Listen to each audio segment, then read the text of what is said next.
Meus irmãos, a paz do Senhor Jesus Cristo, passando aqui para gravar rapidamente um pão diário, embora seja um tanto quanto polêmico o assunto que eu quero tratar nessa hora com vocês, mas é respondendo o questionamento de alguns irmãos, e sempre tem essas conversações, e a gente precisa ter um posicionamento. É o que eu digo aos irmãos da minha igreja que cantam. Eu não posso chamar você, meu irmão que canta, irmã, você vem louvar o nome do Senhor. Eu não tenho hino hoje. Ao menos que você esteja realmente com um problema vocal ao extremo. Caso contrário, você tem que ter um hino. Eu não posso chamar você, amigo obreiro, querido irmão, para ler uma palavra, para dar uma saudação, trazer um afinal, pregador, e você dizer que não tem nada. Não pode. Isso faz parte do seu ofício. Então, quando nós somos questionados acerca dessas coisas, Pedro nos aconselha que sempre estejamos prontos, aptos para responder. Algumas das perguntas que nos são feitas fogem da nossa alçada. Quando fogem da nossa alçada, eu tenho por hábito de fazer o quê? Eu tenho por hábito de responder, irmão, pergunte ao teu pastor, pergunte ao seu líder, principalmente quando é questões ministeriais, ok? Nós não podemos ser pregoeiros da incoerência, senão a gente não prega pregos bem fixados, na linguagem de Salomão no livro de Eclesiastes. Como assim? Pregoeiros da incoerência.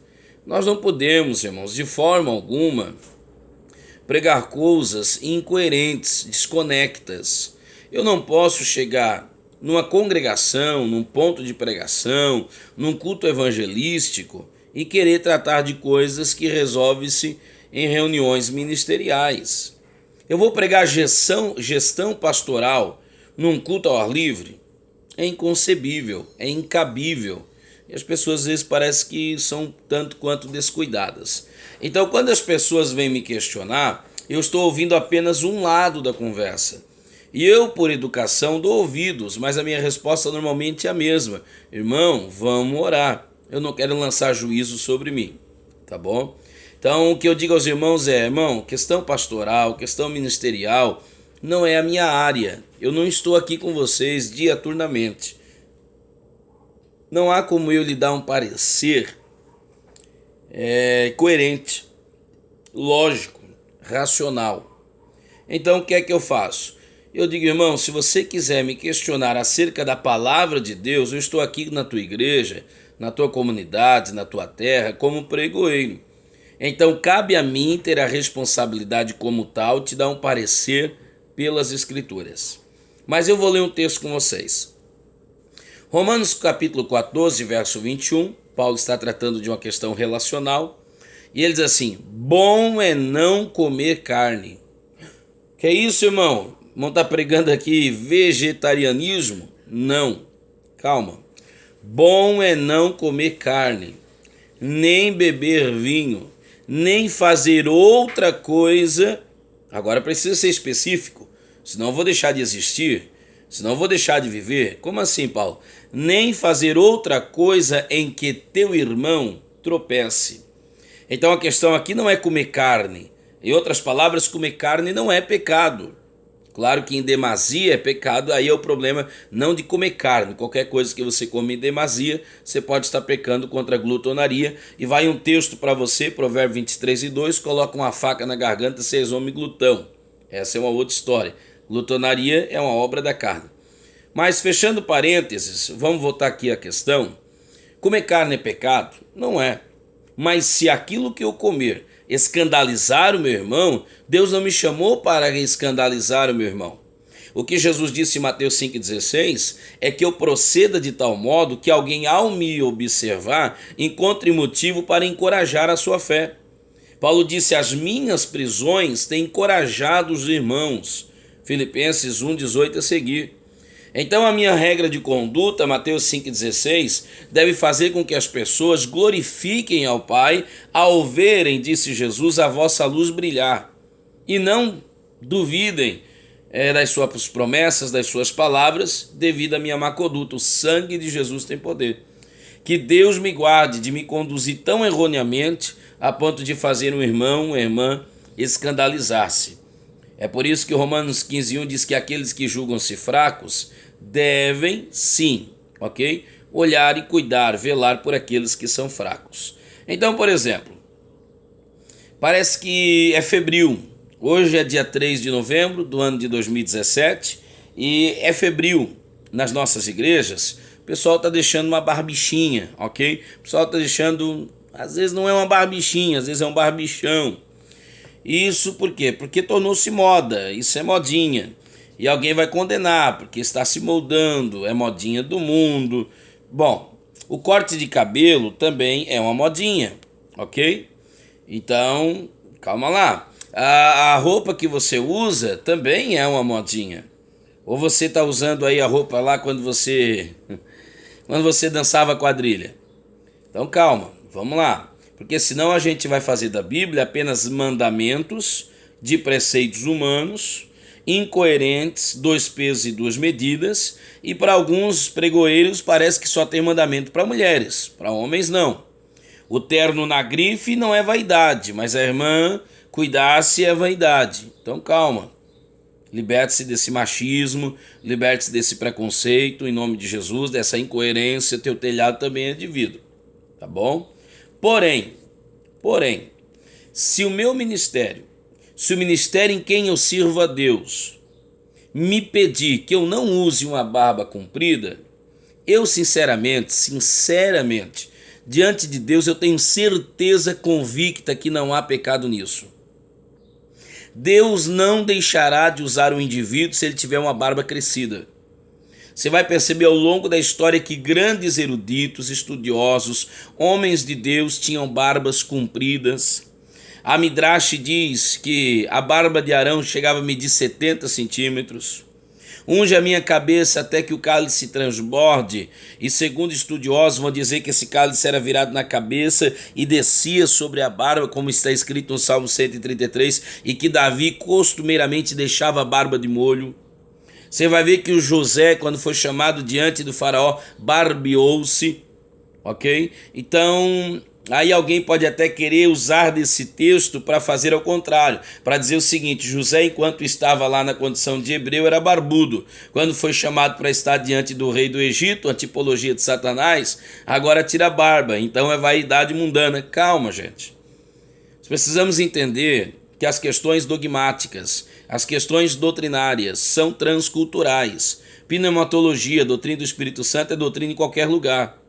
Porém, os costumes, eles são culturais. É dito que certa feita um missionário chegou numa tribo indígena, pregou para a tribo indígena e receberam a mensagem, aceitaram a Cristo, mas se desviaram meses depois, porque o missionário quis fazer dos índios homens brancos. E eles disseram: nós queremos o Cristo, queremos ser cristãos, mas não queremos deixar de ser índios. Então a gente precisa entender essas questões. Só que o texto é categórico. Se comer carne escandalizar o meu irmão, para quê, irmão? Então não faça. Eu sinceramente não consigo perceber, não consigo enxergar pecado algum em alguém deixar uma barba crescida. Porém, se o meu ministério me colocar em xeque, ou você usa barba crescida e não usa tribuna, ou você usa tribuna e corta sua barba, o que vale mais? Aí pode ser que isso realmente esteja caracterizando orgulho, pode ser que realmente isso esteja caracterizando vaidade. Você está entendendo isso? É pecado, volto a repetir, biblicamente não é. Mas, se irmão, se escandalizar, não faça. Deixa eu dizer uma coisa para vocês. Por muito tempo cultuou-se e louvou-se, ok? Apenas o estereopático. Por muito tempo cultuou-se e louvou-se apenas aquilo que é apresentável aos homens. E nada vale eu cuidar do rótulo se eu não cuidar do conteúdo. Para Deus o conteúdo vale mais do que o rótulo. Eu sei disso. Eu entendo isso. Não há problema nenhum. E eu não tenho dúvidas que Deus tem usado pessoas que em alguns ministérios disciplinariam essas pessoas. Excluiriam essas pessoas.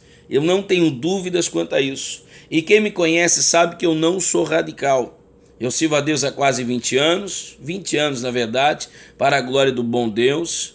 E alguns anos passados, algumas pessoas me achavam talvez liberal demais. Hoje, essas mesmas pessoas me acham radical demais.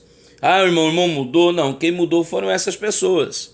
Eu continuo no mesmo padrão. Quem me conhece sabe. É a mesma coisa, ok? É não ser tendencioso, não cair para um lado nem para o outro.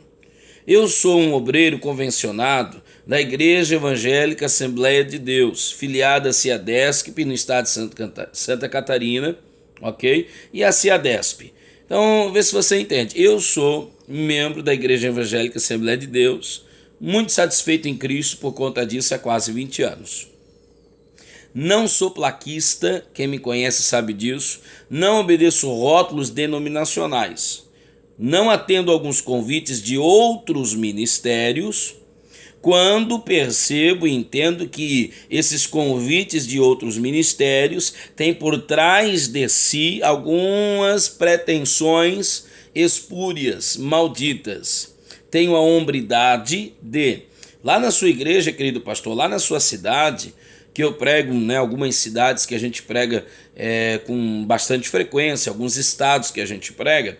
Por exemplo, eu prego lá na sua cidade. De repente, alguém de um outro ministério que não é a Assembleia de Deus me liga lá da sua cidade. Eu tenho a hombridade de, antes de aceitar o convite, lhe perguntar, de formular um convite e saber se esse outro ministério existe por conta do quê? Se são rebeliados, ok? E daí nós não vamos entrar aqui nas minúcias em caracteres de rebeliados. Por exemplo, eu estava pregando em uma determinada igreja, Evangélica Assembleia de Deus, e na frente desta igreja, o indivíduo foi lá e abriu uma outra igreja, na frente, gente, quase porta com porta. E de 7 dias na semana, ele escolheu 2 dias, que eram os mesmos dias que tinha numa igreja extremamente tradicional, que estava ali há mais de 40 anos.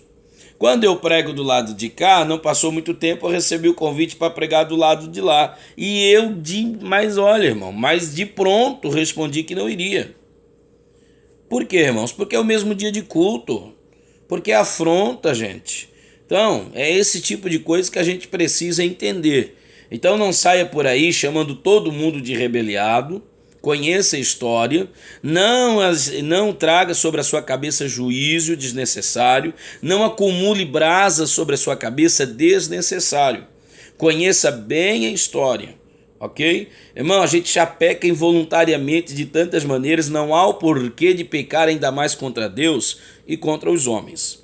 Mas voltando aqui, eu sou membro da Igreja Evangélica Assembleia de Deus e algumas coisas não nos são habituais, ok? Por exemplo, normalmente nas nossas igrejas, quase que numa maioria, tem-se o hábito de usar gravata. Gente, eu não sou ogro, eu não sou ignorante o suficiente para pensar que a gravata vai fazer de mim mais ou menos pregador. Eu não sou louco o bastante para acreditar que sem a gravata eu não vou ter unção de Deus. Não tem nada a ver com isso, até porque historicamente falando, a história da gravata é bem complexa. Veio de um grupo de pessoas anticristãs, ok? E ainda mais, hoje no nosso país, infelizmente, parece que os camaradas assim que são, no mínimo, de caráter, de índole, bastante questionáveis, são a turma dos engravatados, os bandidos de gravatas, ok? E você sabe disso e eu sei disso. Porém, se na igreja onde eu vou servir a Deus, como pregoeiro da mensagem, cabe a mim ter o cuidado de observar em redor. Para que eu vou colocar o irmãozinho lá embaixo em luta? Ou eu vou deixar de pregar minha mensagem para explicar as questões originatárias? Da onde veio, da onde não veio? E daí a mensagem pela qual eu vim para entregar ser de uma maneira abandonada, deixada para segundo plano? De modo algum. Ou eu vou agora querer desfazer o que o meu pastor, ou que o pastor desta igreja vem trabalhando há anos, desnecessário, embates desnecessários, ok? Se eu chegar na tribuna e o indivíduo estiver lá e eu ver que os obreiros estão lá desgravatados, eu vou tirar minha gravata. Mas isso é ser camaleão? Não, isso não é ser camaleão. Isso é entender o público pelo qual eu estou me direcionando. Jesus fez isso. Jesus nunca pecou junto com os pecadores. ok? Mas se assentou à mesa com eles. Então, meus irmãos, eu não posso permitir que haja uma distância entre o que fala e o que ouve. Eu não sou louco bastante para isso. Então, coisas desse tipo nos são questionadas e são coisas simples de serem entendidas. E eu não posso trazer como afronta.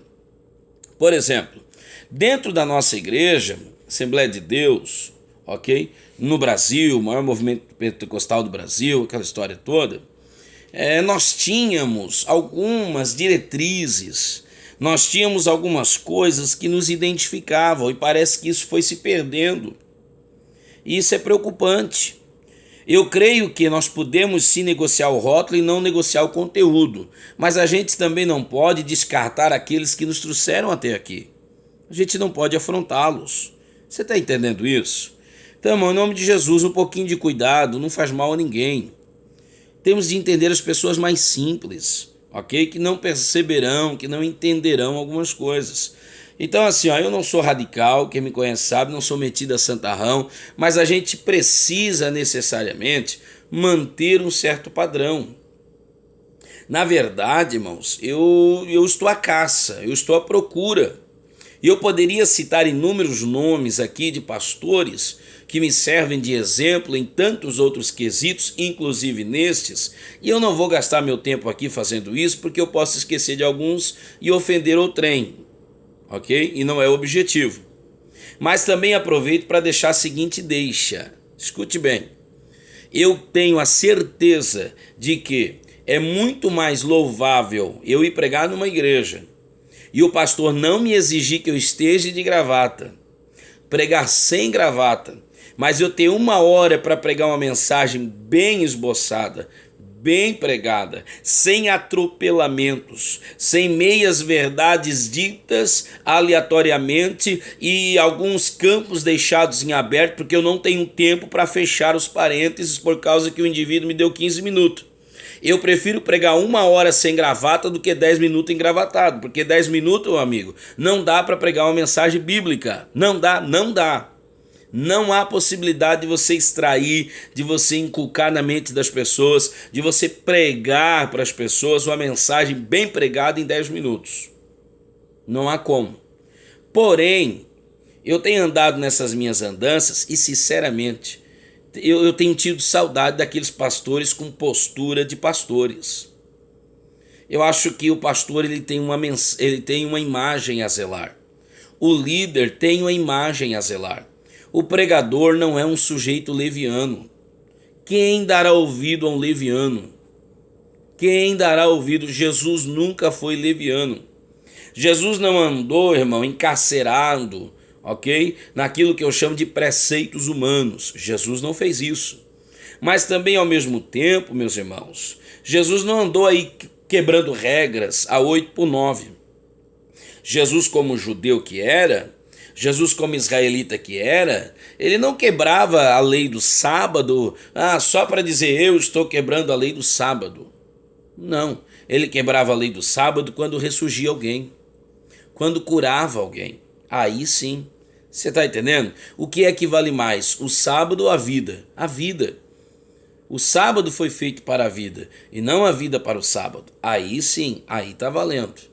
Se é para a gente arrancar a gravata do pescoço, e eu faço isso sem menor dificuldade, se é para a gente quebrar alguns protocolos, quebrar alguns paradigmas para atrair alguém, para levar alguém a Cristo, ou se alguns desses nossos protocolos, desses nossos paradigmas, ok, estiverem atrapalhando alguém de ser salvo, de ir a Cristo, a gente quebra mesmo. Sem dúvida. Agora tem uma coisa. 1 Coríntios 10:31, quer bebamos, quer comamos, façamos tudo para a glória de Deus. Comer carne, Romanos 14:21, não é pecado, mas se ao comer eu escandalizar o meu irmão, e o meu comer impede que o meu irmão seja salvo, cause uma resistência desnecessária, eu não vou fazer. Então, irmãos, é muito bonito, ok? Eu não sou, jamais eu serei aderente, jamais eu serei pregoeiro daqueles formalismos, de algumas palavras, ok? É eu chegar na tribuna e dizer Actos dos Apóstolos. Não, irmão, já teve reforma ortográfica. É missiva aos Hebreus. Mais fácil dizer e-mail. Você está entendendo? Para os jovens, uma linguagem mais atualizada. Tudo isso está valendo. Mas, irmãos, a paz do Senhor ainda se usa. Você está entendendo? Mensagem bíblica, isso é inalterável. É isso que eu preciso entender. Fazer essa distinção dessas coisas. Entender isso. Então, meus irmãos, você tem uma imagem a zelar. Você tem uma fala a zelar. Você tem uma representação a zelar. Você é representador, não é de qualquer um. Então eu não sou dado a linguagens muito formais, muito técnicas, ok? Onde dista-se o ouvinte do falante, não é isso. Mas chulas, linguagens chulas, não cabe na tribuna. Piadistas de plantão, na tribuna, somente recurso de oratória, somente recurso de homilética, somente mestre de oratórias, faço de tudo e de todos valendo-me para poder atrair as pessoas. Calma, não é bem assim. O que há de mais atrativo, eu concordo com você, que ouvir uma boa mensagem sendo dita numa voz temperada, agradável, isso é muito bom, ok? Você avaliar o teu recurso de linguagem, você avaliar teu modo de vestir, teu modo de falar, o recurso do uso das mãos, enfim, tudo isso está valendo um fundinho bem gostosinho, tudo isso contribui. Agora tem uma coisa, nada e nem ninguém é mais atraente do que o Senhor da Seara. Nada e nem ninguém é mais poderoso, é mais atraente do que a palavra do Senhor da Seara. Essa sim está em primazia. Essa sim, porque se você usar todo e qualquer recurso de linguagem, se você hermeneutizar o texto de uma maneira impecável, se você homiletizar a sua oratória e falar de uma maneira impecável, for um mestre na oratória, ok? Porém, irmãos, sem a graça de Deus, o sermão bem elaborado não toca ninguém. Porém, meu irmão, habilidade na fala, sem uma mensagem centralmente bíblica, você pode atrair o ouvinte, mas o ouvinte será atraído a você, mas você não levará a Cristo. Então o pregador não tem por finalidade última atrair o ouvinte a ele, mas atrair o ouvinte àquele que ele representa. Eu não ganho as pessoas para mim, eu ganho as pessoas para o meu Jesus. Eu posso valer-me de alguns recursos para atrair a atenção das pessoas e uma vez atraída a mim, eu falar daquele que eu vim aqui para representar. Nunca esquecendo, nossa função é a função do antigo telefonista. Lembra o antigo telefonista? Os mais jovens não são desse tempo. Você ia a um orelhão, você ia a uma casa de ligação, nem sei se esse é o termo correto, e quando chegava ali na telefonista, você dava um número para ela. Ela ligava para alguém e ela te colocava na linha. Quando alguém do lado de lá dizia alô e você respondia aqui, e você fazia um sinal que ok, é isso mesmo que eu quero, sabe o que ela faz? Ela sai de cena. Ela desliga a sua ligação. E daí ela permite que você e essa pessoa conversem livremente, ok? Sem intermediários. Essa é a função de um pastor. Essa é a função de um obreiro. Essa é a função de um pregador. Que função é essa? Esta é a minha função, te colocar na linha com ele. Quando vocês estiverem na linha, eu saio de cena. Ok? Entendido então? Deus te abençoe, meu irmão. Em nome de Jesus. Leva a mão não, tá? Inscreva-se no canal. Seja abençoado para a glória de Deus. Estendeu mais do que eu queria. Mas é tratando de algumas minúcias que às vezes não há tempo para a gente escorrer na tribuna. Essa é a minha opinião. Comer carne não é pecado não, tá? Mas se escandalizar o teu irmão, não coma. Se atrapalhar ali a ligação, ok? Não faça isso não. Não seja um impedimento. Em nome de Jesus. Não seja um impedimento. Eu não posso ser um impedimento para alguém. Que Deus te abençoe. Em nome de Jesus. Amém.